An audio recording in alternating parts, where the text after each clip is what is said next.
Queria agradecer. Eu vou aqui aumentar a tela, daqui a pouco eu compartilho em formato apresentação. Queria só deixar claro aqui que, para quem teve dúvidas sobre a avaliação, lembra que nós falamos em flexibilidade quando a gente trabalha com educação.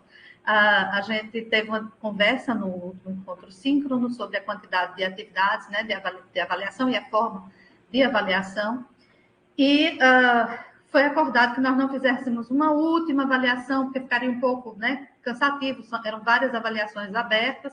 A gente reabriu o primeiro fórum, então, para a participação de mais colegas, e deixamos os 2 fóruns abertos para essas avaliações processuais e contínuas, né? Sem necessariamente pensarmos em nota, em um trabalho final deste módulo. Então, foi um acordo aqui no último encontro síncrono, tá? Só esclarecendo para quem ficou em dúvida. Então, nossos fóruns estão abertos lá, nós estamos encerrando o curso formalmente hoje, mas se houver ainda interesse de alguém participar dos fóruns que ainda não participou, eu ainda vou dar uma olhadinha nos fóruns até o final da semana, até o final, né, dessa semana, e vou estar lá respondendo para vocês as participações, tá? Então, vamos começar a nossa discussão de hoje. Eu vou apresentar aqui o nosso último assunto. Eu tinha previsto falar, inclusive, sobre os papéis na educação à distância no encontro síncrono anterior, mas achei que ficaria longo demais. Então, cortei e deixei para falarmos um pouquinho sobre eles hoje, e também sobre algumas funções e possibilidades metodológicas, que nem era assunto deste módulo de fundamentos, mas foi solicitado em algumas postagens, alguém falou, algumas pessoas falaram, seria interessante discutir um pouco de metodologias e tal. Então, a gente só pincela rapidamente o assunto hoje, tá bom? E aí, vamos começar um pouquinho a nossa conversa, depois a gente abre para as perguntas, para a discussão geral. Vou colocar aqui em modo apresentação, vou ficar sem ver bate-papo, mas qualquer coisa só falar, tá bom? Então, um pouquinho sobre papéis, funções, possibilidades metodológicas em educação à distância. Uma coisa que a gente precisa pensar, né, é que a EAD implica em muitas mudanças daquilo que a gente tem como perspectiva da educação no âmbito da territorialidade da educação presencial, né? Nesse âmbito, né, a EAD ela vai separar os corpos, porque a gente não vai estar mais no mesmo ambiente físico, né? Então, não há essa interação presencial, não é possível, né? Esse face a face presencial. Ela impede a interação, então, imediata, e ela é mediada pelas tecnologias. Essas tecnologias, ao mesmo tempo que separam esses indivíduos no tempo e espaço, elas permitem o compartilhamento de várias informações, de dúvidas, né? de materiais. Esse é um aspecto bastante positivo. E também tem um aspecto positivo, que é a invisibilização, né? Há quem coloque, inclusive, que o fato de estar protegido por um computador, por uma tecnologia, né, permite que as pessoas, às vezes, ultrapassem um pouco o nível do bom senso em algumas observações. Nós já tivemos casos bastante significativos de ameaças a professores, de agressões verbais aos próprios colegas, estudantes, né, nas salas de aula virtuais, e é preciso esse acompanhamento, porque a pessoa se sente um pouco segura, né, para fazer essas intervenções sem uso de filtros sociais mais elaborados ao fazer suas postagens. Então, essa é uma questão que também tem um lado positivo, que é o do compartilhamento, né, e tem o lado negativo, que é, muitas vezes, a falta de filtro mesmo nas comunicações e nos diálogos. Um outro aspecto da educação à distância é que isola os docentes de discussões e debates presenciais. A gente falava da interação e também das discussões e dos debates. Quando você tem um debate presencial, você está amparado ali não só pela linguagem verbal, mas pela entonação, né, que faz parte da oralidade, pelos gestos, pelas expressões faciais que vão constituindo o todo dos discursos, né? E na educação à distância nem sempre isso é possível. Claro, nos momentos síncronos a gente está vendo a pessoa, ou pelo menos tendo acesso à oralidade, mas nos momentos assíncronos, a gente vai ter que se amparar muito no texto escrito, né? Isso, por um lado, é interessante, porque permite uma modulação do discurso, no sentido de que você pode elaborar uma resposta, por exemplo, para a dúvida dos seus estudantes, que seja mais fundamentada, que você tem condições de pesquisar, de indicar as referências que você está utilizando, mas, por outro lado, permite também aquilo que eu vinha falando, né? Às vezes a falta de filtro na comunicação. Impossibilita a vivência escolar acadêmica nos espaços físicos tradicionais, né?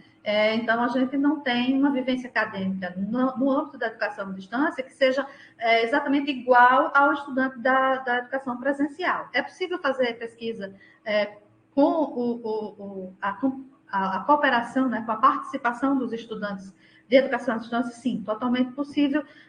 Já desenvolvemos pesquisas com orientações em polos bastante distantes da capital, mas é um processo que exige de você um esforço, um aprendizado, uma construção, né, das mediações. Da mesma forma, a extensão. Então, ele impossibilita essa vivência física, né, mas ele não impossibilita a existência dessas atividades acadêmicas com os estudantes de educação à distância. E dificulta uma relação mais direta entre os sujeitos, docentes e discentes, no âmbito do cotidiano, né? Essa relação, ela fica mediada pelas tecnologias. Então, são alguns aspectos que a gente precisa ter em mente quando a gente pensa em educação à distância. Por quê? Porque todos esses aspectos exigem da gente posturas diferenciadas em relação às práticas que a gente desenvolve na educação presencial, tá? E aí, se implica em mudança, como é que a gente pode mudar sem perder? Garantindo a vivência acadêmica como?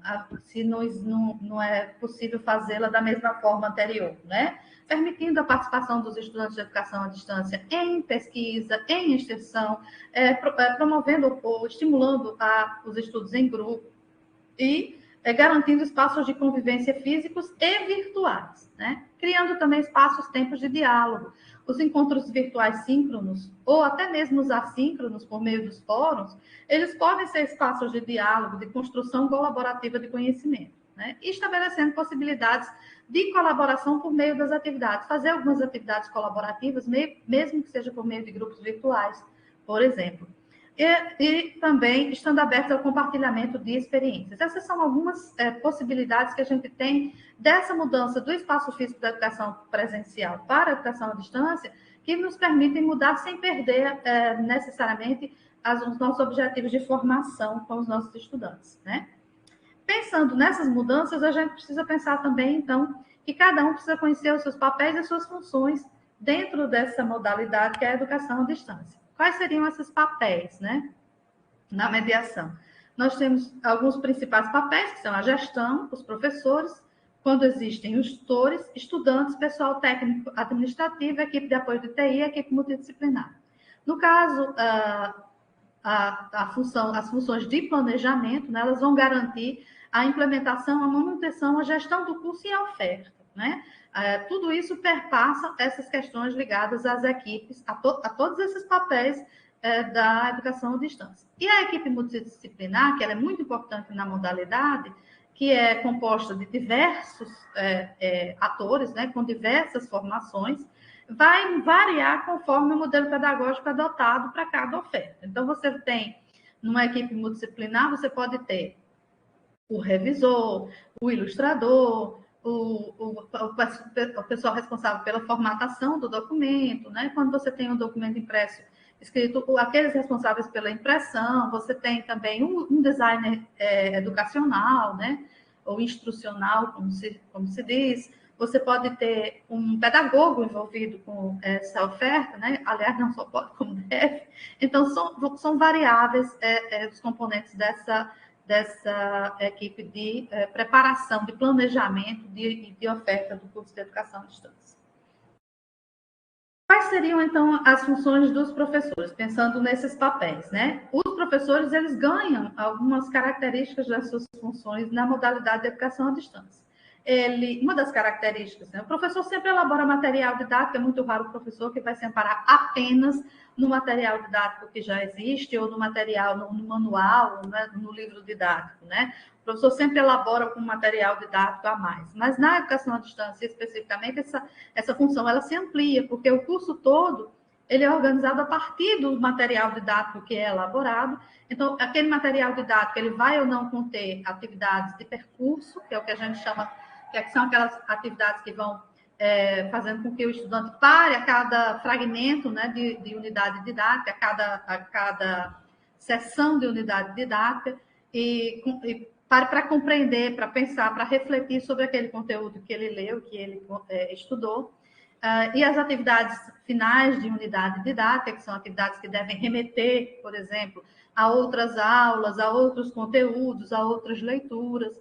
E também as atividades que são disponibilizadas nos ambientes virtuais de aprendizagem, que são necessariamente as mesmas ou não, né? Elas podem ser atividades, aliás, em geral eu faço outras quando eu dou aula de educação à distância. Eu nunca uso exatamente as mesmas atividades do material didático, né? Porque as divisões, às vezes, os tempos das disciplinas, as divisões das disciplinas, elas variam um pouco, né? Então, você acaba fazendo atividades que vão trazer uma ou mais aulas ou para a discussão de cada sessão ou de cada unidade da disciplina, da oferta.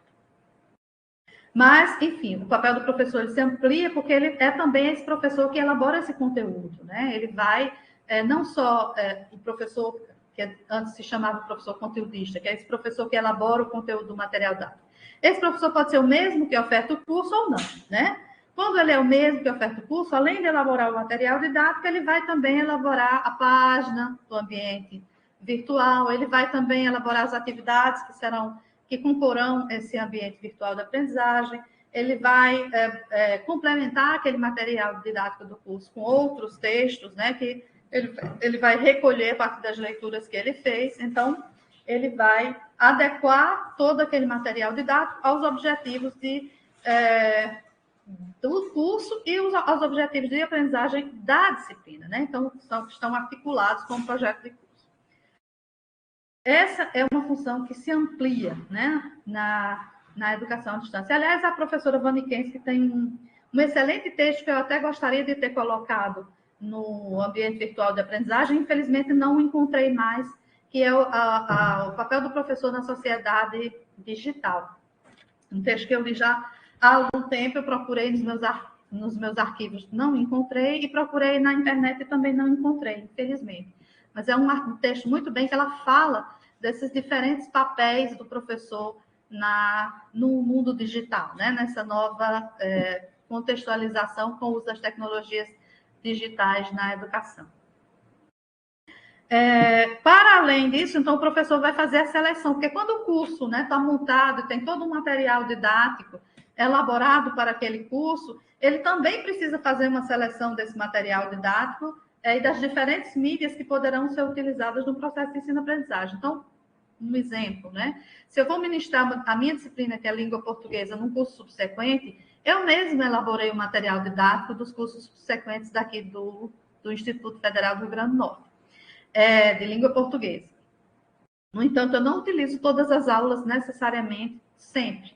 Por quê? Porque os tempos variam de um curso para o outro. Muitas vezes, o curso que eu estou ministrando, a disciplina que eu estou ministrando num determinado curso, ela acontece num tempo muito mais rápido. Então, eu tenho de selecionar as aulas que serão mais relevantes para os estudantes naquele momento daquela oferta, né? Então, essa seleção do material dado, com a complementação de outros materiais que podem ser utilizados a partir de diferentes mídias, também faz parte da função dos professores na educação à distância. Também na educação presencial, né? Vamos combinar, mas na educação à distância ele se faz mais evidente, né? Porque está ali no processo de mediação.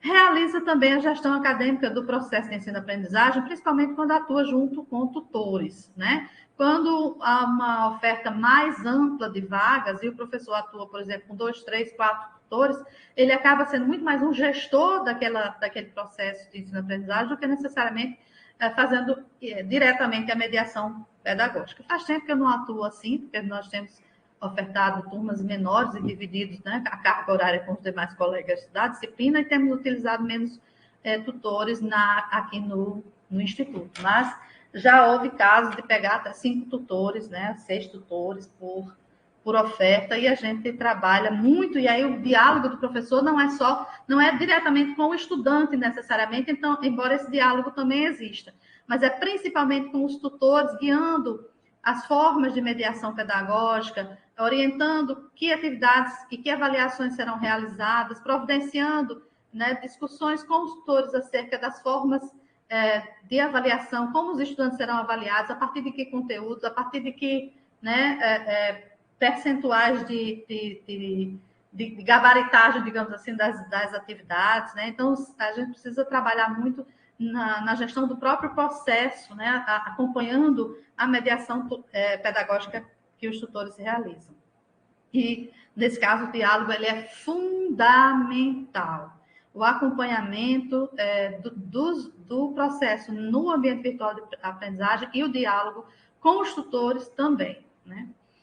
Avalia também continuamente não só os estudantes, mas o próprio processo de oferta e desenvolvimento da disciplina, né? O professor, no caso da educação à distância, ele está presente na plataforma avaliando não só a aprendizagem, os processos de aprendizagem dos estudantes, mas o próprio processo de oferta, o que deu certo, né? Que atividades foram mais eficientes naquele momento, que atividades ou que recursos não funcionaram muito bem. Agora mesmo, essa semana, nós estávamos conversando numa reunião pedagógica que nem sempre as atividades síncronas elas funcionam nos cursos que a gente oferta.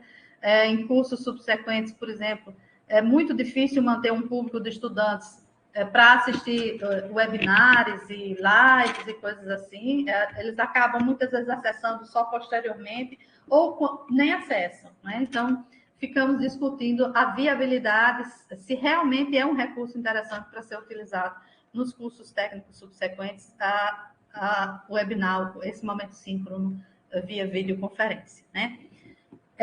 Mas esses papéis, né, que são muito destacados nos processos de ensino de educação à distância, eles são ampliados na função da docência na educação à distância.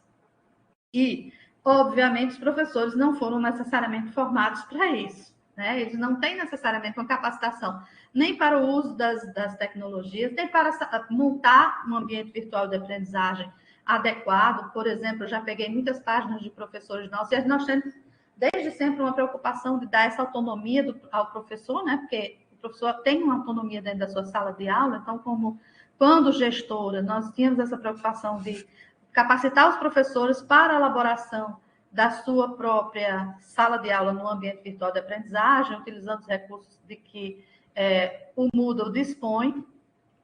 E nós, nesse processo, inclusive, ofertamos um curso aqui de formação em educação à distância para os servidores, para o público, a comunidade geral, pensando nisso. Quer dizer, quando se faz o curso de formação à distância aqui, o professor, né, ele vai ter acesso a uma página,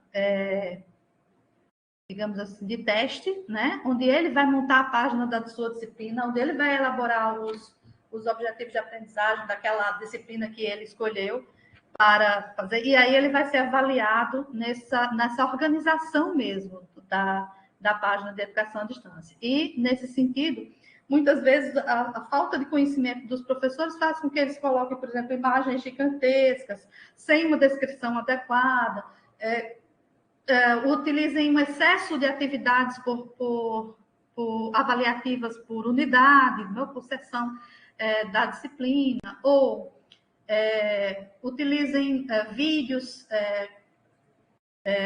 sem necessariamente fazer o link com o YouTube, né, com a rede social externa, acaba baixando o vídeo, que dificulta um pouco, porque às vezes ficam em formatos um pouco estranhos dentro da página. Então, tudo isso é analisado e acompanhado nesses processos. Então, a instituição ela tem que ser responsável, ela se responsabiliza por esse processo de formação do professor, que é contínua. Cada vez que o Moodle é atualizado, a gente fica um pouco perdido no ambiente, sem saber como é que as coisas estão funcionando, até porque o Moodle tem essa possibilidade de ser customizado pelas instituições e as coisas não estão necessariamente no mesmo lugar em todos os ambientes virtuais. Eu já trabalhei em Moodles de diferentes instituições do Brasil e a gente vê que os layouts são muito diferentes entre si. Então, essa customização ela exige não só nas atualizações do Moodle, né, mas na forma como ele é organizado dentro de cada instituição, ele exige constantemente, né, esse processo de formação dos professores. E também, claro, em relação às tecnologias, aos recursos tecnológicos que podem ser utilizados a cada novo momento de oferta, né, e de ao surgimento de novas tecnologias. Vou fazer bem rapidamente os tutores, porque tutores a gente trabalha menos hoje em dia, né? Principalmente nas ofertas institucionais, a gente tem menos tutores, mas eles têm um papel muito importante também, porque eles vão trabalhar diretamente com os estudantes, né, nesse processo de mediação pedagógica. Então, eles tanto podem ser tutores presenciais como tutores, né, à distância. Cada instituição definiu mais ou menos os modelos de tutoria com os quais ela trabalhava, né? Hoje em dia a gente tem a figura do assistente à docência, que, aliás, nós temos um mestrando aqui no nosso programa que está querendo exatamente discutir o que é um assistente à docência, porque esse papel não está garantido legalmente, as funções desse assistente à docência que atua nos polos, não está definida nos documentos institucionais ou mesmo nos documentos da CAPES. Então, qual é a identidade desse assistente à docência, que, na verdade, é um nome novo para o antigo tutor presencial, digamos assim, né? Então, qual é a função dele, né? Qual é a identidade desse personagem? Da mesma forma, quais são as funções dos tutores à distância, né? Elas vão variar um pouco de instituição para instituição, mas todos eles são responsáveis pelo contato direto com os estudantes, pelo processo de mediação pedagógica. Então, eles precisam ter domínio, né? No caso específico daqueles tutores de disciplina, eles precisam ter domínio do curso da capacitação e serem capacitados para a modalidade, domínio da disciplina específica em que eles atuam e também domínio dos recursos da modalidade. O que é muito interessante para a gente refletir, por exemplo, no tutor como uma precarização do trabalho do docente, né? Você tem ali tutores, pelo menos no nosso caso aqui, nós tivemos muitos tutores com o mesmo nível de formação que nós temos, né? Às vezes com tanta experiência quanto nós temos também, e estavam numa situação hierarquicamente inferior ao processo, né? Então é preciso ter muita consciência, tanto por parte dos professores como dos tutores, no sentido de que é preciso gerir esse processo de mediação pedagógica com muita comunicação, né? Com muito respeito e com muito diálogo. Uma coisa relevante quando a gente pensa, não só na questão da tutoria, mas principalmente nessa questão da relação da mediação pedagógica, é a quantidade de estudantes por tutor ou por professor, né? No caso, quando o professor é responsável sozinho pela turma, né? Quanto mais otimizada essa relação, no sentido quantitativo, né, mais complexo vai ser mediar de forma mais eficaz. Por quê? Se um professor sozinho lida com mais de 50, 60 estudantes, ele vai ter muita dificuldade de dar respostas mais elaboradas, mais pensadas, mais referenciadas para os seus estudantes, né? Nas dúvidas individuais que eles postarem nos fóruns, por exemplo. Quanto mais equilibrada for essa relação, e aí bem antigamente mesmo, os referenciais de qualidade eles apontavam para uma relação entre 15 e 20 estudantes por tutor, né? Hoje em dia, por exemplo, eu trabalho com uma relação de 40 a 50 estudantes, nunca chega a 50, mas a gente tem, em média, 40 estudantes por turma aqui, tanto nos cursos presenciais quanto nos cursos à distância. Então, essa já é uma relação um pouco complicada. Você tem realmente 40 estudantes numa turma de educação à distância, e se todos participarem ativamente, fica mais complicado dar respostas mais elaboradas por escrito, porque o atendimento fica muito individualizado. Se o professor tem muitas turmas, mais difícil será essa interação. Então, essa relação, né, quantitativa, tutor, quantidade de estudantes, professor, quantidade de estudantes, ela precisa ser muito equilibrada para permitir realmente um melhor processo de interação entre esses agentes. E, claro, todos precisam estar capacitados nas dimensões ligadas, não só ao uso dos ambientes virtuais de aprendizagem, ao processo de mediação pedagógica dentro da instituição, né, mas também a recursos tecnológicos que vão surgindo, que vão sendo possíveis de serem utilizados por meio da educação à distância. Pensando ainda nos papéis e em suas funções, né, a gente tem o corpo técnico administrativo, que tem muito uma função, não só de regular, né, de organizar essa oferta, de regular essa oferta, mas também de avaliar as ofertas, né, para a promoção de futuras ofertas de curso, né? Então, é um corpo técnico que vai oferecer apoio para a plena realização do curso. Quando a gente pensa em apoio, a gente pensa, por exemplo, não só na coordenação do curso, com toda a organização que ela permite, com calendário, né, a organização dos calendários acadêmicos, a organização a distribuição dos materiais didáticos aos professores que estão iniciando no curso, enfim, toda a orientação de como utilizar os ambientes, mas também as secretarias acadêmicas, né, nesse processo de apoio aos professores e aos estudantes.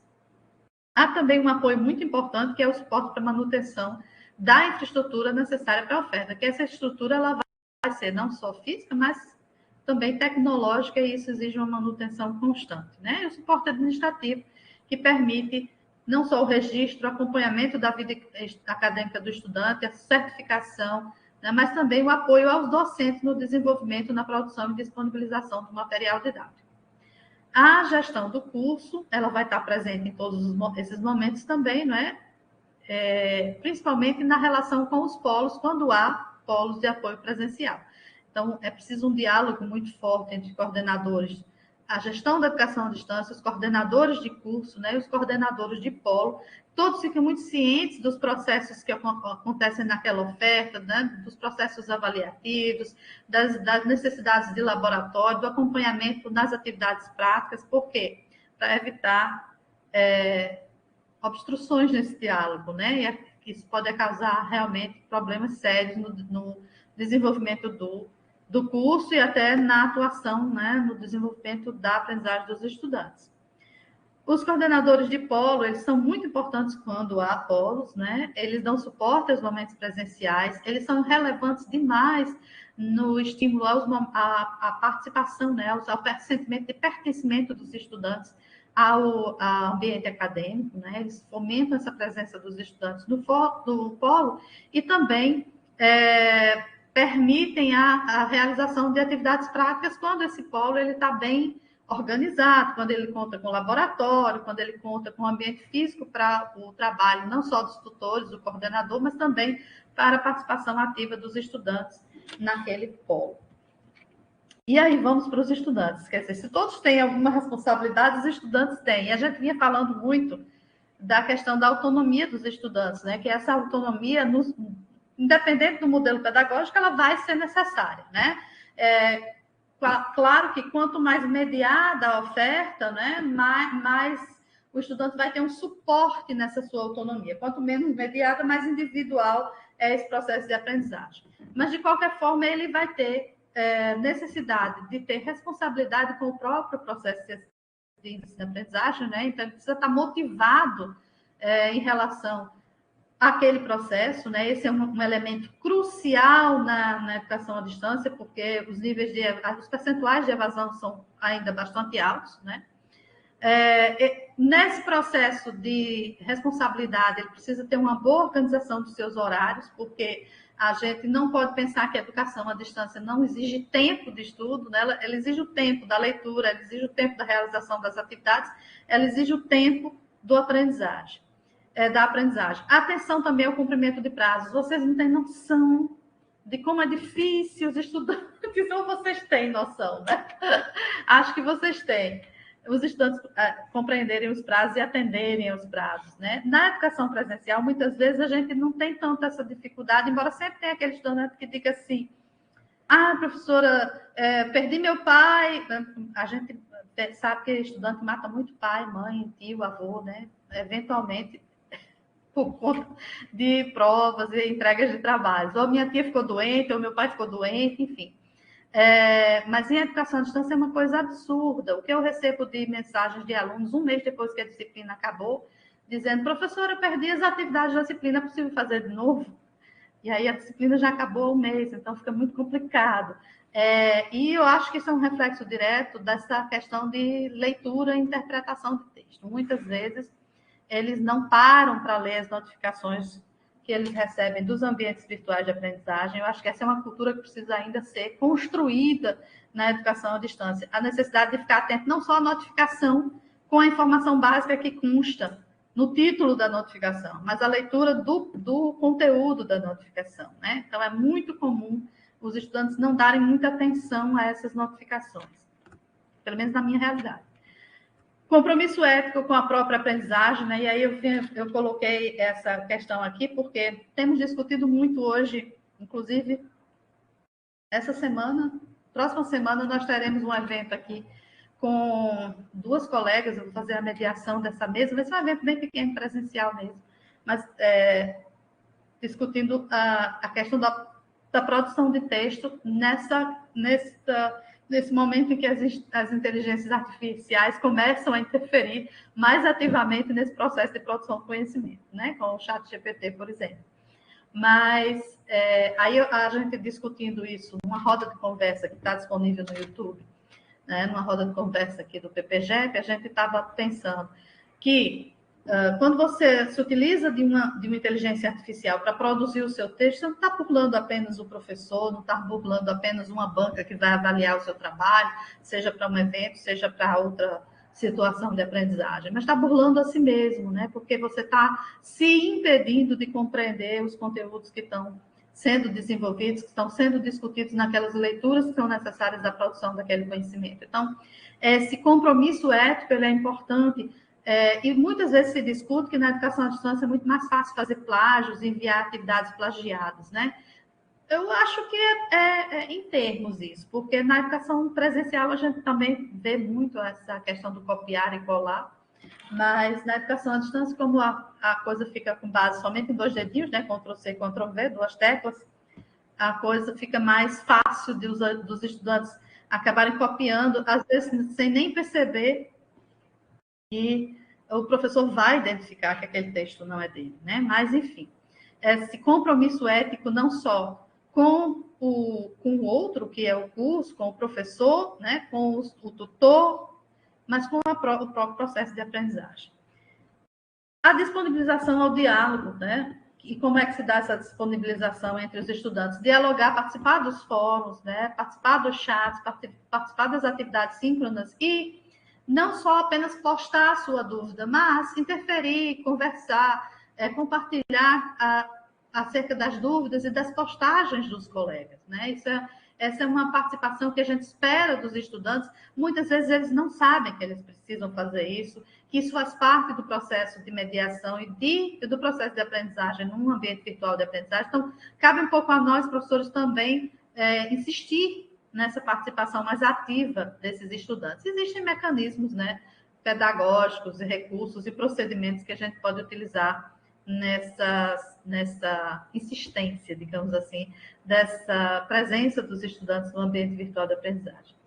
E, claro, respeito nos processos comunicativos. Quando a gente fala sobre o compromisso ético com a própria aprendizagem, a gente também fala no compromisso ético com o outro, né? Com aquele colega que está lá presente no ambiente virtual de aprendizagem. Então, uma coisa que a gente tinha uma preocupação muito grande, hoje em dia já diminuiu bastante, mas uma coisa que a gente tinha uma preocupação muito grande era evitar que se utilizasse o excesso de letras maiúsculas nas postagens. Então, a gente sempre fazia dava esse feedback para o estudante: olha, se você usa só letras maiúsculas na sua postagem, vai parecer que você está sendo grosseiro com o colega com o qual você está se comunicando. Nós tínhamos um tutor presencial há alguns anos que já era o excesso ao contrário. Ele é extremamente afetivo e, para chamar a atenção, ele fazia o texto dele postando para os estudantes assim: uma palavra em vermelho, 3 em amarelo, 4 em verde, 5 em azul, 7 em marrom, 8 em... Então, o texto ficava de um colorido, assim, era um verdadeiro arco-íris. E acabava que não atingia a finalidade comunicativa, que era ressaltar alguma informação que ele quisesse dar ênfase, né, para os estudantes. Então, foi preciso também fazer esse trabalho de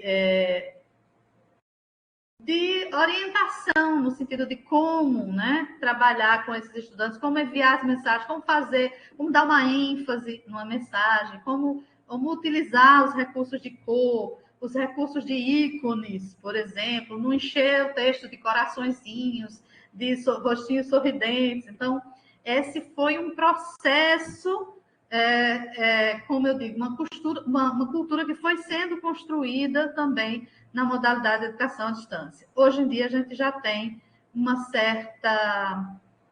maior facilidade nesse processo, mas volta e meia a gente ainda percebe algumas dificuldades dos estudantes no sentido de se fazer compreender, de participar e também no uso ou do excesso de afetividade ou da falta absoluta de afetividade nesses processos comunicativos, né? Então, do ponto de vista dos estudantes, a gente espera esses elementos, né, de comportamento, digamos assim, em relação a si mesmos e ao outro, mas no que tange aqui aos processos comunicativos, a ética nesses processos, ao respeito nesses processos, faz parte de todos que trabalham, né, com a comunicação e com a educação.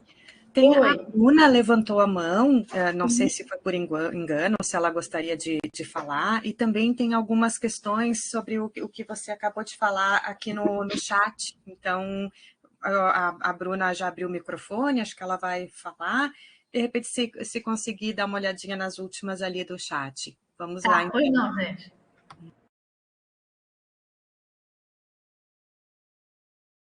A Bruna vai falar, né?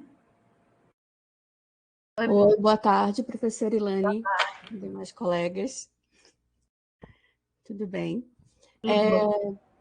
Primeiro que eu tinha feito algumas anotações, assim, nem queria descrever muito, porque hoje eu gostaria de fazer essa fala, né, oralmente, aproveitando desse último encontro. Então, você traz, junto com o seu texto com a professora Rosemary, acho que é isso? Rosemary, não sei. Rosemary, enfim. Você traz todas essas questões que você vem abordando e agora você chegou no ponto X, onde eu tinha feito alguns destaques, assim, né? Com relação a essa questão da autoria, né? Mas, assim, colocando ela na educação à distância, mas a gente sabe, principalmente acho que todo mundo aqui já foi professor do presencial, a gente sabe que ela existe, já existiu e continua existindo. Mas eu vim falar mesmo, foi de um trecho, acho que é a segunda página, quando vocês dizem assim, com relação, mesmo que o aluno se depare com essas facilidades na internet, é importante que ele tenha consciência da necessidade de realizar a sua própria produção intelectual. E eu grifei assim com o amarelo, porque era um grifo que ele é para mim também, sabe? Não, porque isso tem mexido tanto comigo, de repensar a minha prática, acho que com os colegas também, até o Valdeci coloca no chat, né? Como estão lidando com as questões do plágio, porque em 1 ou 2 meses eu me vi refém de uma inteligência artificial. E não é uma condenação à inteligência artificial, é ao modo como se vê, né? Então, assim, eu queria apenas pontuar que parece que esse terceiro encontro, e pena que o último encontro no momento, ele veio justamente com o seu texto falar sobre essa questão da ética na escrita acadêmica.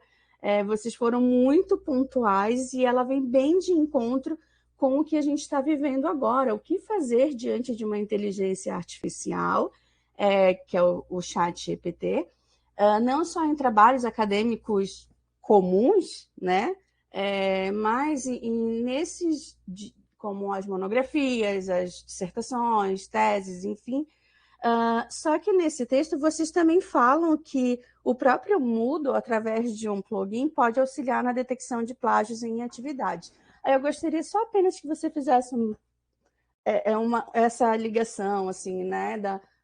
Uma reafirmação, acho que para nós, professores, que estamos tão ansiosos, ou não sei se talvez essa ansiedade é muito particular, né? E também me sinto um pouco frustrada, porque eu até fiquei refletindo assim mesmo.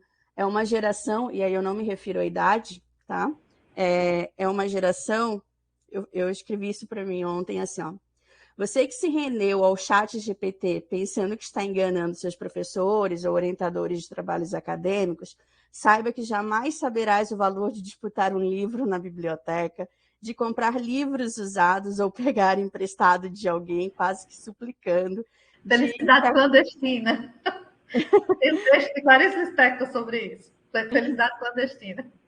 De ir para casa, pegando aquele ônibus, tanto para ir para o estágio quanto que para voltar com a mochila cheia de livros, e muitas vezes dormir sobre eles estudando, sabe? Não só para fazer TCC, muito pelo contrário, durante toda a trajetória acadêmica.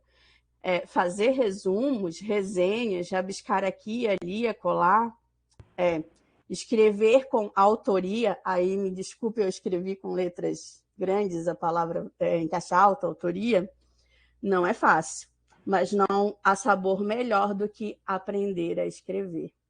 O que eu faço diante disso? Ler e escrever. Leonardo Sakamoto diz que falta amor no mundo, mas falta muito mais interpretação do texto. Mas enfim, deixa eu só aproveitar a sua fala, que está convergindo para algumas observações que estão colocadas aqui nos comentários, né? A Valdeci, ou Valdeci, desculpa, eu não sei quem coloca uma fala da Débora Diniz, né, que por sinal eu admiro muito, que é sobre o plágio, né, que é uma apropriação indevida, existe um autor e um pseudo-autor, né, e um se apropria do texto do outro, né, e acaba enganando o leitor, né? E uma outra citação que diz que o plágio é uma traição ao leitor. É uma má conduta. Para mim, tem algumas questões aqui, tá? Do ponto de vista da autoria, a autoria é uma coisa muito discutível, né? Do ponto de vista da produção textual, seja na arte, seja na linguagem acadêmica. Aliás, nessa live que a gente fez, professor Dante, professora Cássia Quenzer, professora Elisama Lemos e eu, discutindo a produção, a produção ou reprodução do conhecimento na era das inteligências artificiais, a gente vai refletindo um pouco nesse sentido. Eu até recomendo que vocês vejam, depois eu posso procurar o link e colocar lá no nosso ambiente virtual de aprendizagem. Mas a minha reflexão aqui, basicamente, é a seguinte. Primeiro, a gente pode pensar em autoria como ligada diretamente à originalidade, né? A autoria, ela existe, claro, mas vamos lembrar de Compagnon, que fala que todo texto é recorte e colagem, né? A gente, na verdade, constrói o nosso texto a partir da leitura de outros textos. A gente não cria nada, a gente, na verdade, reconstrói, né? Tem novos olhares, novas perspectivas sobre fenômenos, sobre objetos que estão aí. Então, isso é uma coisa que está dada, está construída, né? Existem inúmeros textos aí, inclusive pensando na literatura, sobre a morte do autor, existe o autor, existirá a autoria, isso desde Barthes, desde Sartre, e por aí vai. O próprio Foucault também discutiu essa questão da autoria. A autoria é uma questão muito discutida ao longo do século XX, tem sido também discutida ao longo do século XXI, mas ela nem existia lá na Idade Média, não era um conceito sequer prático na Idade Média, né? Então, a autoria, na verdade, o que a gente compreende por autoria é aquela leitura, interpretação, a reconstrução ou a construção de conhecimentos a partir do olhar daquele indivíduo com o seu estilo, né? Com o estilo daquele indivíduo, sempre com base em outras leituras e outros autores. O que nos preocupa aí nessa questão da autoria é exatamente essa questão ética, não é? Quando você lê e reconstrói a partir do pensamento de outros, você tem um compromisso ético, que é o compromisso ético de referenciar o outro que você está lendo, né? E é isso que a Débora Diniz coloca, né? Então, para além da questão de você ser ou não ser o autor daquele texto que foi plagiado, ou você ser ou não ser o plagiador, há um compromisso ético aí que está sendo rompido, que é o respeito ao trabalho do outro, né? Então, para mim, essa é a questão principal que precisa ser discutida na educação. Quer dizer, o respeito ao trabalho do outro. É por isso que na linguagem acadêmica a gente tem todo um conjunto de normas que vão normalizar os trabalhos acadêmicos do ponto de vista de referências e citações, para que esse respeito ele seja mantido, né? É por isso também que existe um conceito de intertextualidade mesclado a conceitos de paródia, de paráfrase na literatura. Então, essa questão do respeito ao trabalho do outro, né? Aquele que veio antes e que construiu um olhar sobre uma coisa que você está retomando ali. Então, para mim, essa primeira discussão que tem que ser feita e tem que partir realmente da escola é a questão do compromisso ético com o outro, né? A questão da traição ao leitor, do compromisso ético com o outro, com aquele que vai ler o seu trabalho, mas também do compromisso ético consigo mesmo, né? Por quê? Porque quando você está burlando o outro, você está burlando também a si mesmo, porque você está se impedindo de desenvolver o seu conhecimento acerca daquele conteúdo. Obviamente, quem sempre burlou, sempre vai burlar, tá? Não vai ser uma discussão sobre o compromisso ético que vai impedir, né? Quando você tem essa disponibilidade para o mais fácil, quando seus interesses não são o processo de aprendizagem. É a nota, é o título, é qualquer outra coisa. Mas, se essa discussão ela é tomada desde cedo, né? Ela é desenvolvida desde cedo nos ambientes de aprendizagem, eu acho que essa consciência ela vai se tornando cada vez mais social e mais cultural nesses indivíduos, né? Na minha perspectiva. Né? Então, a gente tem essa grande questão, que é essa questão do compromisso ético. Uma outra questão que me toma a preocupação também nessa era das inteligências artificiais é a questão do professor como detetive. Gente, professor não é detetive, tá? Obviamente, um professor muitas vezes é capaz de identificar um texto reproduzido ou não produzido por seu estudante. Como eu sou professora da área de linguagens, em geral, eu sei quando eu leio um texto, eu sei quando ele foi construído a mais de uma mão, tá? Então, são várias mãos que construíram aquele texto. Quando ele não foi construído necessariamente pela pessoa, você consegue perceber pela articulação dos parágrafos, pela articulação das ideias, pelo tipo de exemplificação que é trazido ali. Você consegue perceber. Mas não é função do professor ser detetive, tá? Óbvio que passar textos mais elaborados por instrumentos de plágio nos ajuda, no sentido de, pelo menos, tornar o processo mais idôneo e conseguir fazer um trabalho de conscientização com os estudantes. No entanto, não é nossa função ser detetive. A nossa função é fazer com que aquele estudante realmente construa, né, os seus textos. E aí precisamos ter tempos e espaços para essa produção, né? Reflita sobre as leituras que ele faz, né? Então, a nossa função é essa, nesse processo de construção do conhecimento, é estimular a leitura, é estimular a produção desses estudantes. E aí guiar nesse processo a partir dessa fundamentação ética que a gente está falando. Com relação ao plugin do Moodle, eu não me recordo agora, porque foi Rosimera da área de tecnologias, foi ela que recomendou o nome do programinha. Mas existem vários, mas tem lá no material didático, que está disponibilizado na plataforma, eu acho, e eu posso perguntar a ela especificamente qual que ela recomenda mais atualmente, porque aquele material foi escrito em 2020, né? E aí eu posso ver com ela se está atualizado, se existem outros plugins que possam ser mais adequados hoje, porque essas coisas de tecnologia elas variam muito, né? Posso ver depois com vocês com ela e disponibilizo para vocês lá. Eu, particularmente, prefiro fazer, por exemplo, produções textuais que eu vá acompanhando. Em geral, quando eu trabalho muito com produção textual na pós-graduação, em educação à distância e na presencial também. E os textos vão e vêm tantas vezes que é impossível que o aluno copie todas as vezes. Com relação ao ChatGPT especificamente, que tem sido uma questão muito discutida, né, hoje, é muito interessante. Porque qual é a minha proposta para o ChatGPT? Vamos usar ele como recurso didático. Vamos trazer ele para a sala de aula. Vamos linkar, fazer uma atividade, propor uma atividade no Moodle e pedir os estudantes para elaborar o texto a partir do ChatGPT e vamos trazer esse texto elaborado pelo chat para a discussão em sala de aula.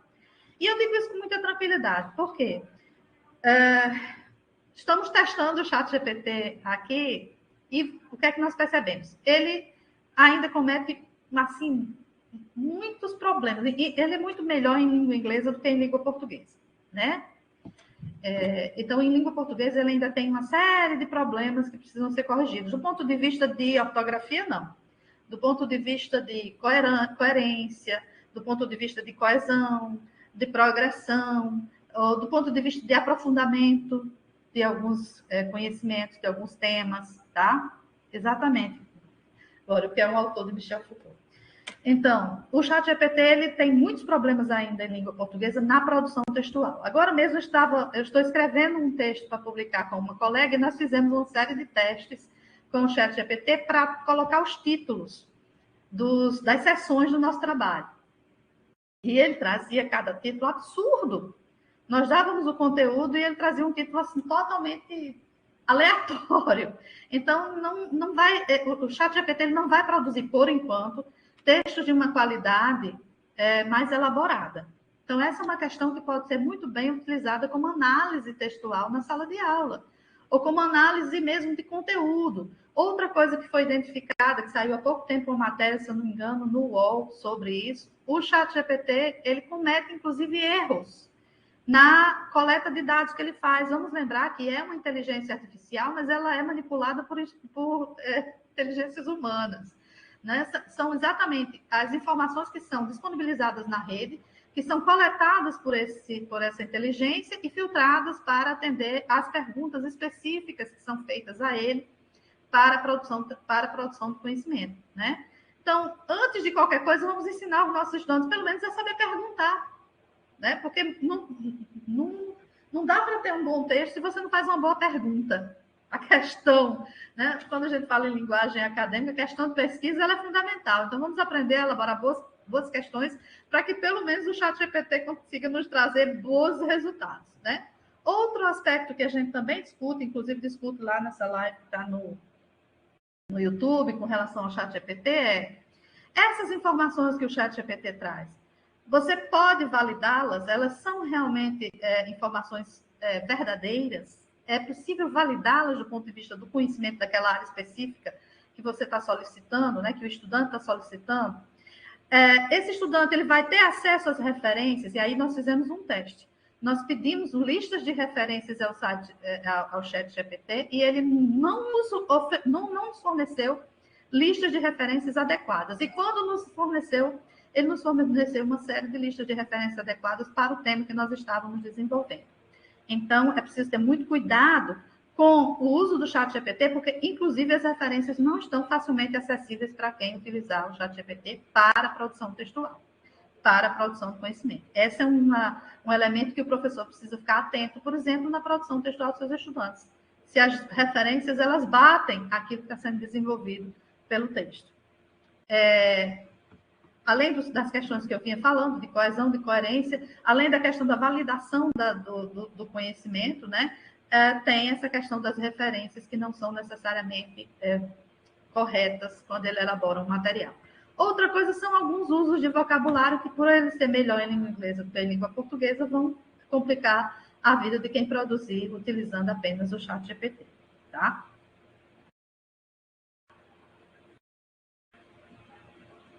Estou dando uma olhada aqui nos comentários.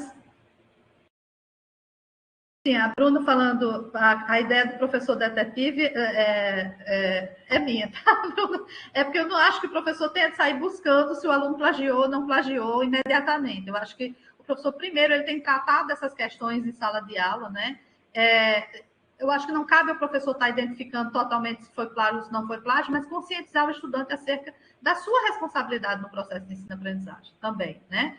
Óbvio que o uso dos textos passar os textos nos sistemas de plágio ajuda, né? Mas, por exemplo, uma outra coisa muito relevante no processo de produção de conhecimento é o uso de citações, tá? Tanto nosso estudante da educação presencial como da educação à distância, quanto menos proximidade ele tem com o conhecimento, né, com o tema, com o objeto que ele está pesquisando, mais citações diretas. Quanto mais conhecimento, menos citações diretas. É claro que isso é uma questão de estilo, existe um equilíbrio aí. Mas a gente pode orientar os nossos estudantes a parafrasear, a usar todas as disponibilidades que nosso idioma tem para o uso a citação do discurso alheio, né? A referenciação ao discurso alheio. Então, esse tipo de orientação ele é muito importante. Só para vocês terem uma noção, a gente tem sérios problemas de leitura, né? A semana retrasada, eu dou aula de leitura e produção de texto acadêmico para alunos de mestrado e doutorado. Há não muito tempo, acho que umas 2, 3 semanas, eu dei uma aula e trouxe um texto, um parágrafo. Eu trouxe o texto completo, mas nós estávamos focando em um parágrafo. E um texto de Leonardo Boff, e a gente precisava resumir o parágrafo à unidade mínima de sentido possível que aquele parágrafo trouxesse. E uma estudante utilizou como unidade mínima de sentido uma referência que o parágrafo fazia um filme de Schwarzenegger. Que o texto era sobre a cultura de paz e ele citava um exemplo de como um filme de Schwarzenegger cultuava a violência. Mas a menina achou que o exemplo era o foco do texto. Então, isso é muito comum. É uma questão de interpretação textual muito comum. E que nos pega quando a gente não tem um hábito já construído da leitura e da interpretação, né?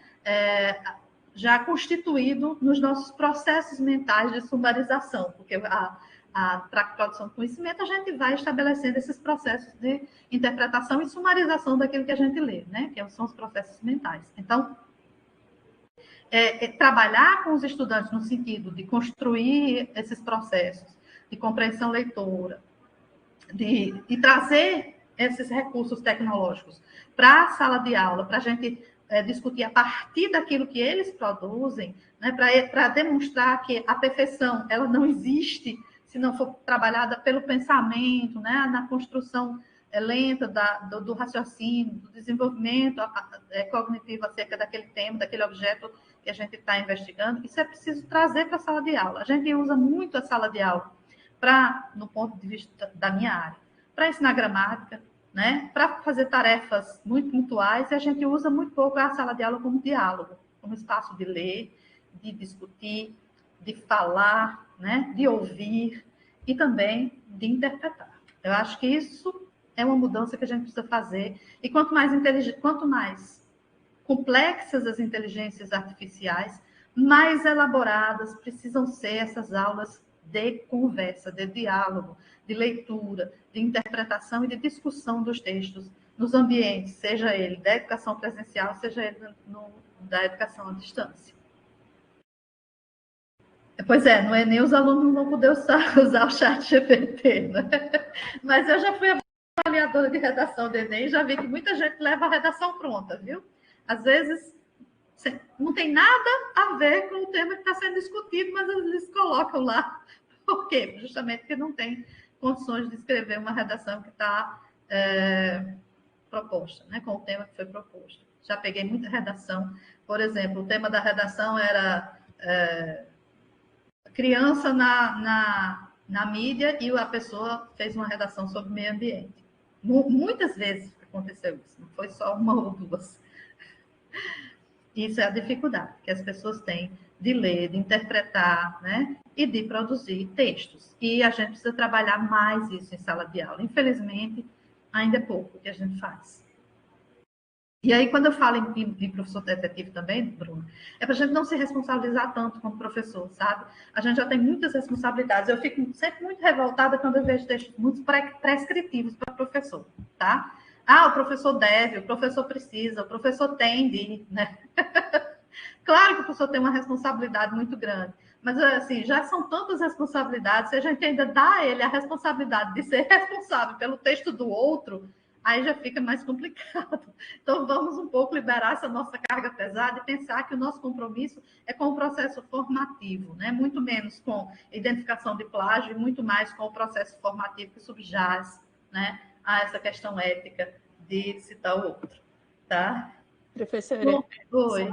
Acho que é uma questão de formação, sabe? Que é da minha formação, assim, Então, como no período eu não tinha computador, eu não tinha essas coisas assim, e sempre gostei muito de ler e de escrever. Então, é um processo muito de autoformação. Então, obrigado por essa fala final, porque acho que talvez seja isso que eu precise, sabe? Não tirar totalmente, porque quando a gente orienta o trabalho, ele não é apenas do aluno, nós estamos ali envolvidos, né? A gente não, essa responsabilidade é impossível de tirar, mas assim, acho que amenizar um pouco essa mente e esse coração aqui que estão um pouco inquietos. Obrigada. Obrigada também. Jair, como convencer os alunos a ler e escrever sem recorrer a esses dispositivos? Acho que é impossível. Não tem como. Entendeu? O que a gente precisa é trazer esses dispositivos para a sala de aula e ensinar os alunos a utilizá-los melhor. Porque esses dispositivos eles são muito bons. Por exemplo, eles permitem a análise de milhares de exames e a realização de diagnósticos, por exemplo, na área da saúde, muito rápidos e muito eficientes. Então, esses dispositivos eles podem ser muito úteis para os nossos estudantes, por exemplo, para a identificação de dados, para levantamento de dados. No entanto, não pode ser a única forma que eles tenham para produzir o conhecimento deles. Né? Não pode simplesmente se sentar na frente do computador e pedir para o computador elaborar um texto sobre tal assunto. Né? Então, é preciso que a gente forme os nossos estudantes para se tornarem cérebros melhores cada vez mais, porque, afinal de contas, a inteligência artificial é muito boa, mas ela é criada por cérebro humano, né? Então, ela é sujeita a falhas, né? Então, a gente precisa desenvolver o nosso para não só melhorar as inteligências artificiais, mas as próprias inteligências dos humanos do futuro. É uma armadilha, inclusive, para nós, exatamente. Mas vamos lá, vamos continuar, né, gente? Deixa eu voltar aqui para a apresentação. Então, foco na comunicação, que era o que nós estávamos falando, né? Sobre dentro dessa perspectiva do uso dessas inteligências artificiais, inclusive.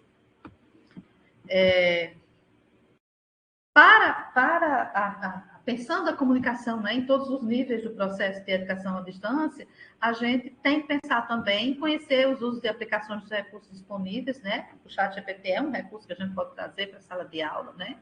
Perceber o ambiente virtual como um espaço de diálogo, que a gente está não só ensinando, mas também aprendendo. A gente aprende muito nos processos de comunicação, de troca e compartilhamento, né, com os nossos estudantes. Compreender os diferentes papéis, e é preciso que cada um tenha uma consciência muito grande dos papéis que desempenha naquele processo, inclusive os estudantes, né? Não adianta a gente disponibilizar recursos e os estudantes não acessarem esses recursos, é o que eu vinha colocando, por exemplo, sobre a questão dos webinários. Há uma preocupação muito grande hoje de se utilizar os webinários e os encontros síncronos nos cursos de educação à distância. Essa preocupação, ela pode ser muito interessante, o recurso pode ser muito interessante, mas de nada serve se ela não for utilizada pelos estudantes. Eu já vi colegas ofertando webinars em que não tinha nenhum estudante presente, ele estava falando apenas para os colegas que estavam ali,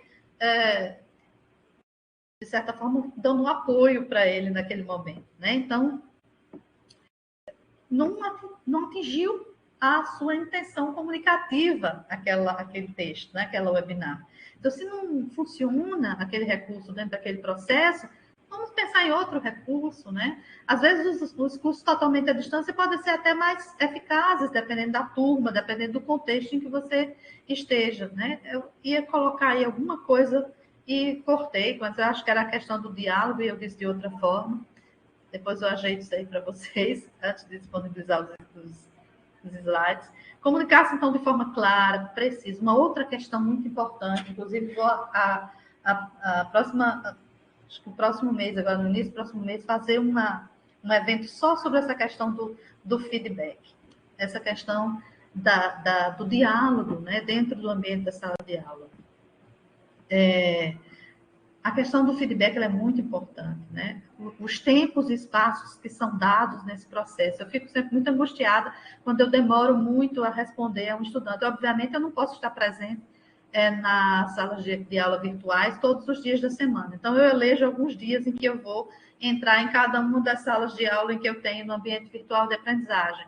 E quando eu vejo que escapou de mim alguma mensagem, alguma postagem que acontece, eu fico muito angustiada, porque aquele espaço podia ser o único momento que o estudante tinha, né? Aquele espaço-tempo que eu levei para responder, que podia ser o único momento que ele tinha para tirar aquela dúvida, ou para se estimular para permanecer na disciplina.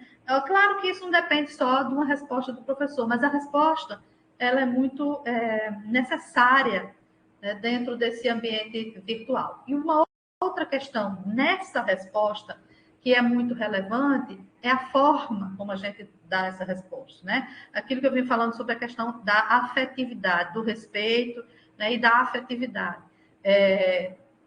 Eu tinha uma colega que, inclusive, brincava um pouco comigo, eu dizia, olha, a gente tem sempre que dar uma resposta em forma de sanduíche. Por quê? Porque, primeiro, o estudante ele vai se sentir valorizado se você chamar ele pelo nome. Se você disser, fulano, eu estou vendo que é você, é a sua postagem que eu estou lendo. Né? Porque muitas vezes na nossa pressa, do nosso dia a dia, da quantidade de atividades que a gente tem para desenvolver, a gente acaba fazendo uma resposta genérica. Né? Mas às vezes quando alguma dúvida mais específica, é muito relevante que você atenda aquela especificidade em relação àquela pessoa que enviou aquela dúvida. Então, em geral, eu gosto de nomear a pessoa com quem eu estou conversando. Então, seria a fatia de cima do pão, do sanduíche, né? Sempre chamar a pessoa pelo nome. Em seguida, se você tem um esclarecimento, aí você coloca o esclarecimento, você coloca um recheio bonito no seu sanduíche, né? Uma saladinha que vai dizer assim, olha, que bom que você está presente, que bom que você está participando, se mantenha participando, né, da nossa disciplina, estimular a presença do estudante na disciplina, tirar a dúvida específica que ele falou, ou se é uma questão de uma resposta de uma atividade que não ficou adequada, esclarecer a crítica que você tem para fazer, né, de forma adequada para aquele estudante, qual é o problema, com o que você identificou de equivocado naquela resposta, e finalizar com uma saudação também, né, que é uma coisa educada, afetiva, né, de respeito ao outro, né, um abraço, um até mais, participe, continue participando, te vejo no próximo postagem, alguma coisa mais afetiva, por quê? Porque a pessoa que vai ler, como é uma comunicação escrita, né, no fórum, ela vai se sentir atendida na sua singularidade e também vai se sentir estimulada a se manter participando daquele ambiente, daquele espaço de diálogo, né? Pelo menos é isso que a gente pensa do ponto de vista teórico, né?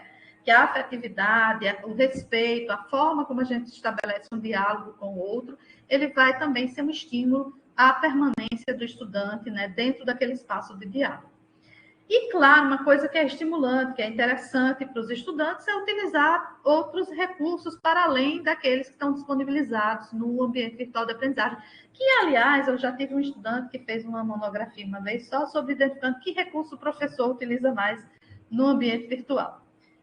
Recurso avaliativo, atividade avaliativa mesmo. Então, a gente tem alguns recursos muito interessantes, né, que podem ser utilizados de forma avaliativa no Moodle, mas, por incrível que pareça, nessa época, no recorte que o nosso estudante fez, a maioria dos professores usava fórum e envio de arquivo único, né? Eram os dois recursos que eram mais utilizados. Obviamente, há recursos e recursos que você pode utilizar de forma muito variada, por exemplo, questões de múltipla escolha, respostas curtas, textos, né, colaborativos, mas há também, dentro do Moodle. Mas há também muitos recursos que você pode utilizar linkando com outras redes sociais, né? Por exemplo, abrir uma página numa rede social de diálogo, né? Um grupo fechado no Facebook, por exemplo, que os estudantes postem materiais e os demais estudantes têm uma responsabilidade de dialogar com esses materiais que foram postados pelos colegas, né? Então, são possibilidades de ampliar o espaço de sala de aula para outras redes e para outros recursos que estão disponíveis aí na internet, né? Até o chat GPT, por exemplo, por que não? né, trazendo pesquisas realizadas ou textos elaborados a partir dele para discussão em sala de aula. E vamos às possibilidades metodológicas para a gente fechar aqui, né? Quando a gente pensa em comunicação e em mediação pedagógica, a gente pensa um pouquinho em possibilidades metodológicas. Como eu disse logo no início, não estava dentro do âmbito do nosso módulo discutir possibilidades metodológicas. Isso veio um pouco e vai ser apenas pincelado aqui em função de algumas postagens de vocês mesmos lá no ambiente, né? Discutindo essas questões de metodologia. Então, uma coisa que precisa ficar muito clara, e aí está desde o início dos nossos slides aqui, é que o que o Yonezawa diz, né? Não devemos ficar tentados a empregar velhos métodos com novas ferramentas. Devemos estar preparados para pensar em novos métodos com novas ferramentas. Então, atuar como professor, utilizando uma plataforma virtual, um ambiente virtual de aprendizagem, não necessariamente nos torna docentes tecnologicamente inclusos, né? Nem torna a nossa prática efetivamente integrada à tecnologia. O que a gente precisa é repensar essas nossas práticas, né? E repensar os modos de trabalhar essas nossas práticas dentro dessas novas possibilidades tecnológicas que nós temos. Na verdade, em geral, o que a gente observa é que a gente tende a transferir aquilo que nós já temos como prática usual do presencial para a educação à distância, né? A gente reproduz atividades, a gente desconsidera muitos recursos que são específicos da modalidade, a gente tende a avaliar, inclusive, com o mesmo padrão. Eu fico me perguntando, por que um curso, por exemplo, de educação, qualquer que seja ele, presencial à distância, ele precisa ter sempre uma prova no final? Ou um trabalho no final? Por que essa avaliação ela não pode ser feita processualmente, né? Por que ela não pode ser desenvolvida à medida que o curso corre, com o conjunto das atividades, dos diálogos, das participações que vão sendo realizadas? Porque o que, na verdade, sempre nos pedem é esse modelo mais tradicional, né? Mas por que não variar esse modelo, né? Então, acho que a gente pode repensar essas nossas práticas em prol de alguns elementos que permitam ser mais justos conosco, professores, né? E com os nossos estudantes, certo? Também. Uma avaliação processual, ela às vezes é muito mais complexa para o professor, com certeza, porque ele tem de avaliar, inclusive, qualitativamente as participações dos estudantes, né? Não é somente o estudante entrar e dizer, oi, tudo bom? É isso aí. Compreendi, já vi muitos estudantes participarem assim. Mas, né, o professor precisa estar ali e dizer, olha, essa sua participação poderia melhorar, você poderia aprofundar o que você disse sobre isso, né? Então, dá um trabalho muito grande ao professor fazer esse acompanhamento. No entanto, vai também permitir a ele compreender melhor como é que o estudante vai se desenvolvendo ao longo do percurso naquela disciplina.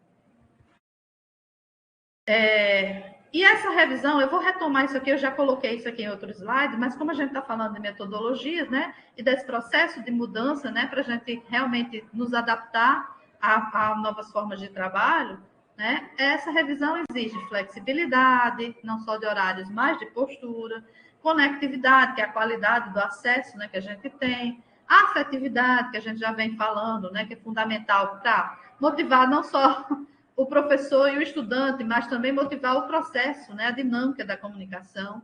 Organização, porque a gente tende a misturar a vida pessoal com o profissional, às vezes, e quando eu digo isso, é trabalhando dentro de casa, trabalhando nos finais de semana, né?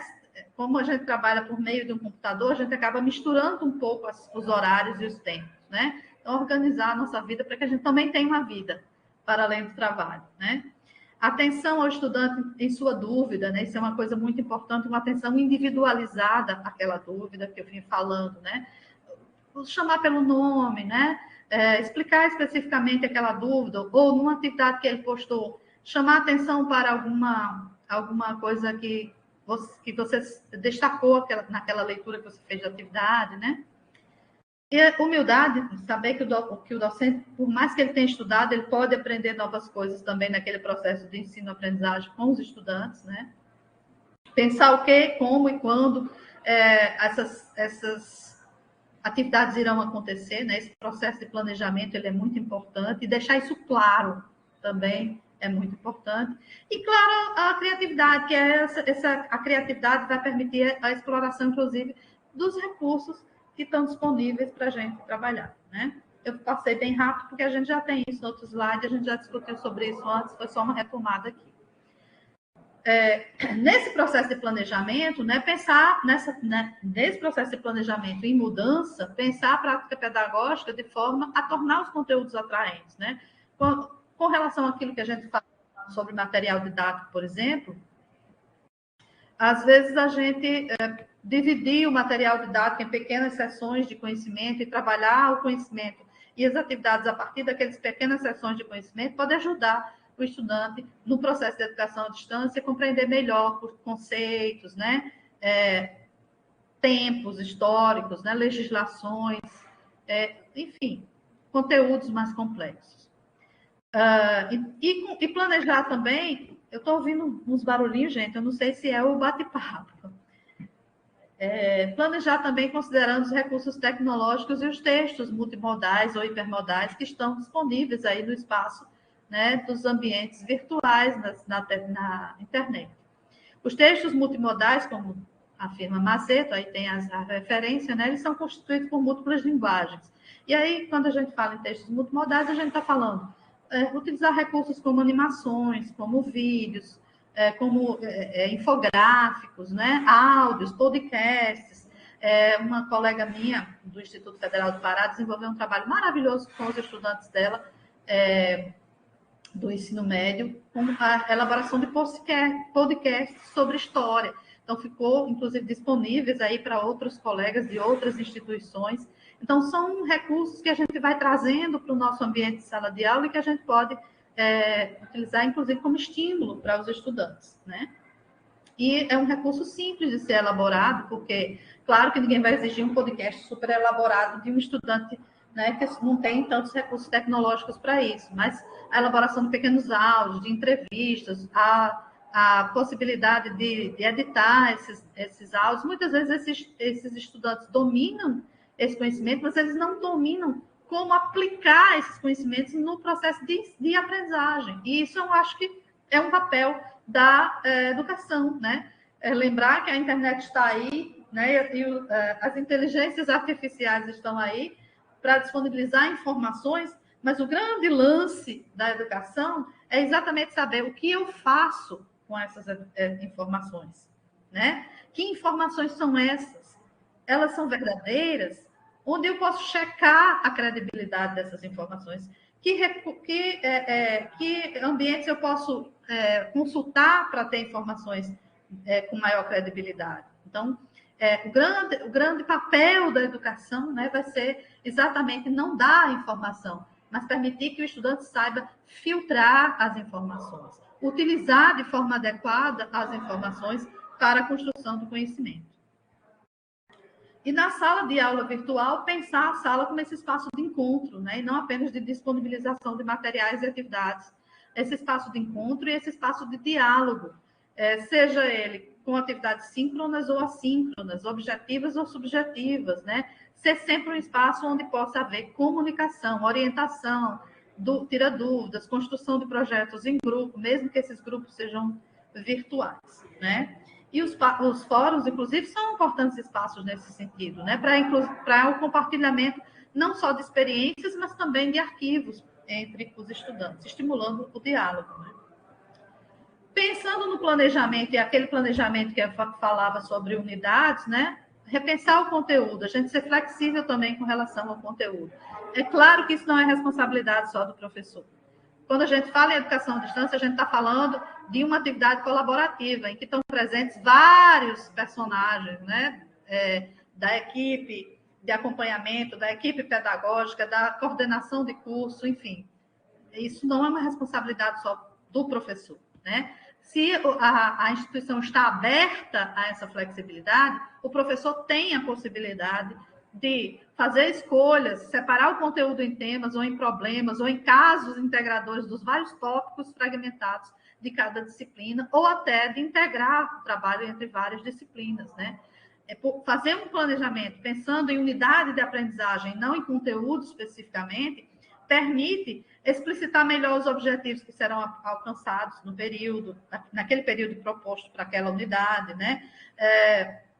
Escolher uma bibliografia que também deve ser disponibilizada para os estudantes, pensar as atividades que serão realizadas com a finalidade de atingir aqueles objetivos, pensar que recursos pedagógicos e técnicas podem ser utilizados para realizar alcançar aqueles objetivos, e pensar também os processos avaliativos com critérios bem definidos para alcançar aqueles objetivos. Pensar também o estudante, né? O engajamento dos estudantes na educação à distância, ele é um ponto crucial, e é muito difícil. Não é o estudante de educação à distância, ele está numa linha tênue entre permanecer no curso e abandonar, não é? Qualquer coisa faz ele abandonar o curso. Então, esse engajamento, ele requer um espaço muito claro de diálogo, né? Há uma orientação muito detalhada nas atividades, o atendimento nas dúvidas que surgem no ambiente virtual de aprendizagem, né? O atendimento mais individualizado a dúvidas mais específicas, e a disponibilização de forma prática e atraente dos recursos que se vai utilizar para cada objetivo de aprendizagem. Então, aquele layout da página, ele precisa ser acessível, o estudante intuitivo, né? O estudante precisa encontrar aquilo que ele procura de forma mais fácil, inclusive pensando no acesso que esse estudante tem. A maioria dos estudantes, muitas vezes, pelo menos aqui no nosso caso, eles acessam por meio de celulares. Então, esse conteúdo ele precisa ser de fácil acesso, inclusive para uso no celular. E a clareza, né? Quando a gente fala em clareza, a gente fala na clareza daquilo que se pretende atingir, né? Para cada unidade de aprendizagem, quando você pensa nos objetivos, o que é que você pretende com aquela unidade de aprendizagem? Quais os objetivos que você pretende? Você pretende que o estudante aprenda a seguir instruções, que ele aprenda a participar de discussões, que ele aprenda a pesquisar, explorar, ler e compreender, desafiar-se com jogos e testes, refletir e compreender, trabalhar colaborativamente, praticar e rever. Cada tipo de objetivo, ele vai exigir uma atividade específica, procedimentos metodológicos específicos, não é? Então, vão ser, dependendo do objetivo de aprendizagem que você vai propor para aquela sessão, para aquela unidade, para aquele módulo, você vai ter de pensar em atividades específicas que vão atender aqueles objetivos, né? Então, seria melhor gravar um vídeo ou trabalhar em grupo para um determinado objetivo de aprendizagem? É preciso produzir um conteúdo, então que tal pedir para eles elaborarem um produto midiático? Ou seria melhor encorajá-los a produzir algo mais colaborativo, um texto colaborativo, por exemplo, uma pesquisa colaborativa, a utilização a elaboração de cartazes, a elaboração de recursos midiáticos para um determinado evento, enfim, são possibilidades que a gente tem para a exploração de cada um daqueles objetivos que a gente estabelece para aquelas unidades de aprendizagem. É necessário que eles reflitam sobre o aprendizado, então que tal produzir algo que exija pesquisa e leitura, né? Então, são objetivos e possibilidades que a gente tem para cada um daqueles objetivos. Aqui eu dou alguns exemplos apenas, né? Seguir instruções. Eles podem produzir um vídeo, eles podem produzir um podcast. Para isso, você precisa dar as instruções. Participar de discussões. Você pode gerar perguntas motivadoras para gerar discussões por meio de recursos síncronos ou assíncronos.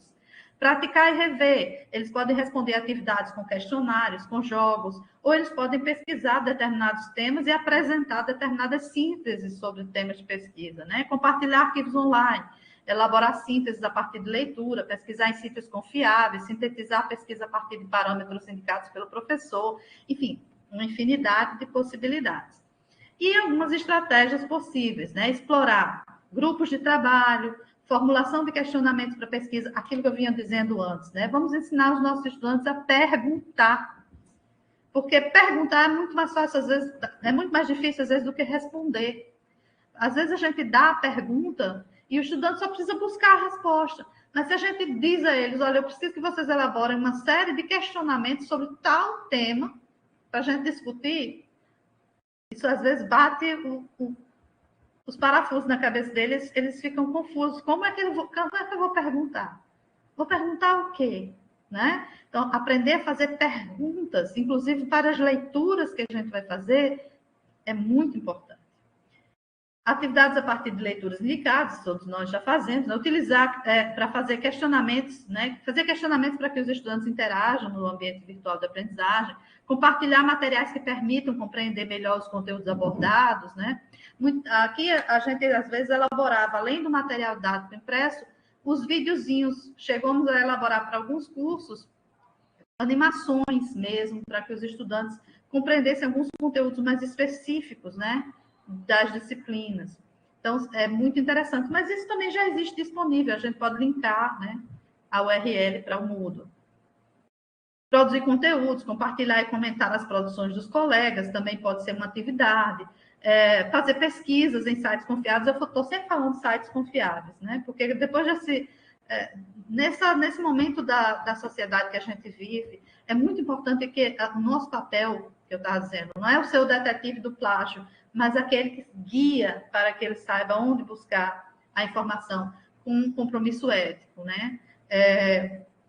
Os sites que esses estudantes buscam informação, eles precisam ser bem direcionados para onde buscar, o que são sites confiáveis, o que são informações, como checar informações, né, que eles acessam na internet.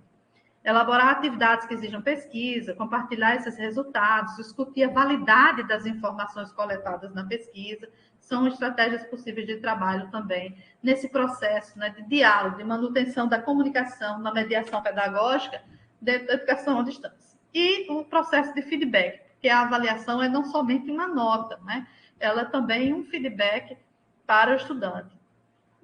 Um feedback que vai mediar não somente o processo de aprendizagem, ou seja, medir quanto o estudante aprendeu, mas também para que essa medida ela seja feita adequadamente, essa avaliação ela precisa ser apresentada de forma clara, precisa, bem orientada por critérios previamente indicados, né?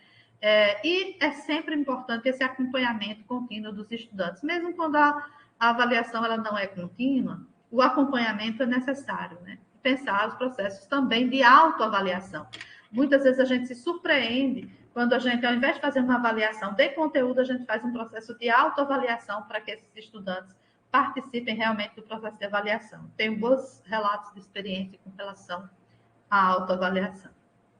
Estou terminando, gente. E, claro, a questão da acessibilidade e da inclusão, né?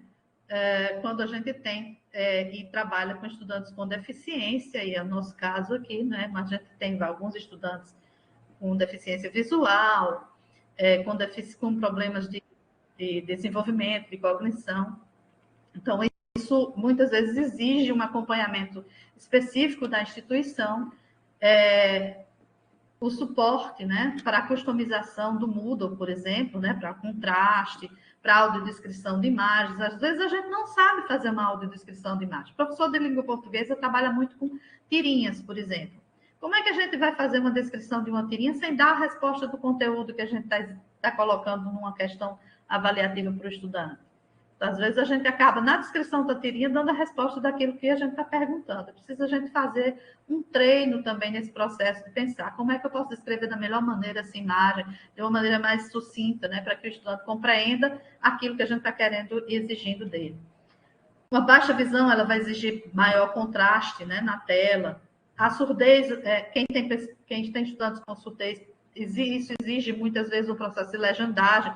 Hoje em dia a gente tem muita legendagem automática, mas nem sempre funciona bem, né? Principalmente nos vídeos e nas lives, o que a gente recomenda mesmo a atuação do intérprete de Libras, né? E também nessa questão da inclusão e da acessibilidade, quando a gente fala em inclusão, pensando permanência e êxito desses estudantes, né? É preciso também ser muito flexível nos tempos de resposta, porque a velocidade com que o estudante com deficiência visual vai ter para ler e compreender um texto não é a mesma de um estudante com visão, né? Com plena visão. Então, é preciso pensar nessas dificuldades, e isso às vezes nos leva a ter de enlarguecer alguns prazos para a recepção dessas atividades e talvez até rever algumas atividades, né? Então, por promover esse aporte de recursos e a capacitação e também, pessoal, recursos humanos, porque o professor sozinho não é responsável por saber tudo, né? Então, Então, é preciso também ter esse apoio, esse suporte da instituição para o trabalho com esses estudantes.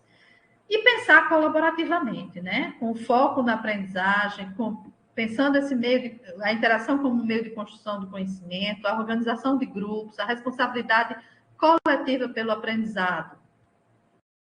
Nesse processo, a gente vai estar permitindo o desenvolvimento de um pensamento crítico, científico, criativo, né? Compreensão e aprendizado da cultura digital, quando a gente utiliza os vários recursos, não só utilizando os recursos do Moodle, mas cruzando com outros recursos e outras redes, inclusive. A gente está desenvolvendo também uma cultura digital, não só nos estudantes, mas em nós mesmos, né? O desenvolvimento da argumentação, quando a gente trabalha com essas questões de apresentação, de síntese, de pesquisa, de elaboração de textos, de produção de conhecimento, né? O desenvolvimento da autonomia e, claro, a questão da empatia e do trabalho em equipe. É tão difícil fazer isso na educação à distância, promover a criação de grupos, né? Mas quando esses grupos são virtuais, de repente, é possível fazer eles funcionar. E eu queria fechar aqui com vocês, com Paulo Freire, né? Que ele diz assim: quando vivemos a autenticidade exigida pela prática de ensinar a aprender, participamos de uma experiência total, diretiva, política, ideológica, gnoseológica, pedagógica, estética e ética, em que a boniteza deve achar-se de mãos dadas com a decência e com a seriedade. Fechando com Paulo Freire, porque comecei no nosso primeiro encontro síncrono com Paulo Freire, e aqui me despeço de vocês também, com ele, que nos guia, principalmente nessa questão da afetividade nos processos de comunicação e de educação. Né? Obrigada, gente. Eu vou fechar aqui, porque eu escutei vários barulhinhos, eu estou achando que é os comentários, são os comentários. Estou curiosa para ver se há comentários. E é isso, gente. Deixa eu ver aqui o...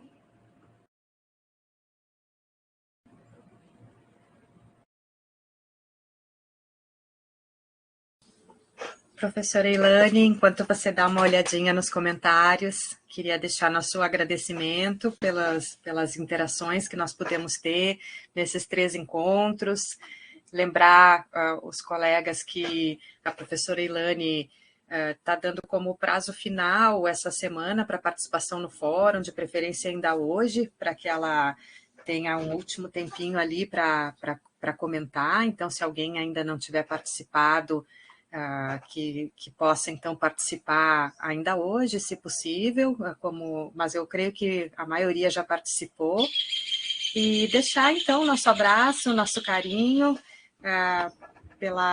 e o prazer de ter lhe conhecido, e que seja a primeira de muitas outras interações aí desse grupo de professores em formação para a EAD, que a gente possa ter isso continuamente e contar com você em outras oportunidades. Muito obrigada, professora. Eu queria agradecer também a receptividade, o convite e a receptividade de vocês. Eu estava dando uma olhadinha aqui nos comentários. A questão da preocupação com o chat GPT realmente é uma coisa que nos preocupa, né? Mas então, a gente tem realmente que trazer para a sala de aula. Se nos preocupa, não adianta a gente ficar com medo, né? Vamos enfrentá-lo e vamos trazer esse recurso para a sala de aula e analisá-lo em suas possibilidades e em suas deficiências, porque ele também está em processo de evolução, né? É um instrumento que também está aprendendo. Eu vou disponibilizar esses slides no Moodle, tá? Deixarei lá, ficarei mais uma semana atenta ao Moodle. Não posso ficar muito mais que isso, gente, porque eu tenho também um outro curso que vai começar logo, e também, a partir do 1º de junho, assumo a coordenação junto com o colega aqui do nosso programa de pós-graduação em educação profissional, e isso já está me demandando uma série de atividades extras aqui. Então, eu queria realmente agradecer a todos e estou assim disponível para novas participações. Espero todos vocês aqui no nosso colóquio de educação profissional, que vai acontecer em novembro. Em breve mandarei aí os dados, né, de inscrição do nosso evento, que ele é bianual. Então, nós temos um evento nacional e internacional acontecendo. Vai ter também eventos integrados ao nosso colóquio para discutir as questões ligadas à educação profissional, e convido também vocês para um evento que a nossa linha 1 do programa está oferecendo. A nossa linha 1 é a linha de política e praxis na educação profissional. Eu vou deixar aqui o link para a inscrição com apresentação de trabalho por meio daquele sistema EVEN 3, tá? Vai ser o Simpósio de Gestão e Avaliação em Educação Profissional. Tá aí o link para vocês, se tiverem interesse. A apresentação, a submissão de trabalho está aqui até o dia 26, aberto.